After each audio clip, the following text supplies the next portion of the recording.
பிரித்தானியாவில் கடைகள் மற்றும் உணவகங்களுக்கு தொழிலாளர்களை அமர்த்தியுள்ள உரிமையாளர்களுக்கு அதிர்ச்சி தகவல் வெளியாகியுள்ளது. பிரித்தானியாவில் கென்ட் மாகாணத்தில் உள்ள நூற்றுக்கணக்கான சிறிய கடைகள் மற்றும் உணவகங்கள் வெளிநாட்டிலிருந்து திறமையான பணியாளர்களை வேலைக்கு அமர்த்துவதற்கான அரசாங்க விசா வழங்கும் உரிமைகளை பெற்றுள்ளது தொடர்பில் தகவல் வெளியாகியுள்ளது.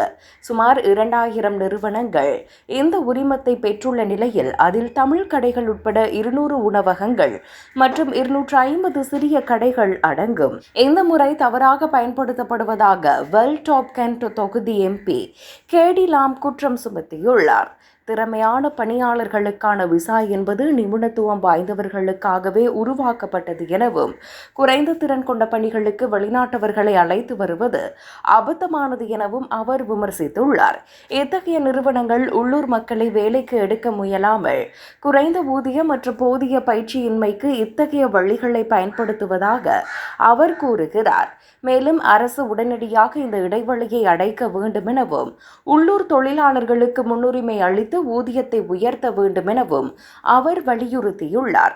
எனினும் பிரித்தானியாவின் ஆக்ஸ்போர்ட் பல்கலைக்கழகத்தின் இடப்பெயர்வு கண்காணிப்பகத்தின் ஆய்வாளர் பென் பிரிண்டில் இத்தகைய உரிமம் பெற்ற அனைத்து நிறுவனங்களும் வெளிநாட்டவர்களை வேலைக்கு எடுப்பதில்லை என்று குறிப்பிடுகிறார். ஒரு வணிகம் முறையாக செயல்பட்டால் எவரும் விண்ணப்பிக்கலாம் என்பது விதியாகும். ஆனால் தகுதியான பணிகளுக்கு மட்டுமே விசா பெற முடியும். ஒரு விசா ஸ்பான்சர் உரிமம் பெறுவதே அதிக செலவு பிடிக்கும் காரியம் என்பதால் பல நிறுவனங்கள் உரிமத்தை பெற்றும் அதை முழுமையாக பயன்படுத்துவதில்லை என்று அவர் சுட்டிக்காட்டுகிறார். உரிம கட்டணம் மற்றும் ஒவ்வொரு பணியாளர்களுக்கான கூடுதல் வரி என பல நிதி சுமைகள் இருப்பதால் சிறிய நிறுவனங்கள் இதை சாதாரணமாக பயன்படுத்த முடியாது என்று நிபுணர்கள் விளக்குகின்றனர். இந்த விவகாரம் குறித்து கருத்து தெரிவித்த உள்துறை அமைச்சகத்தின் பேச்சாளர், குடியேற்ற முறையை முறைகேடாக பயன்படுத்துவதை அரசு ஒருபோதும் சகித்துக் கொள்ளாது என உறுதியளித்துள்ளார்.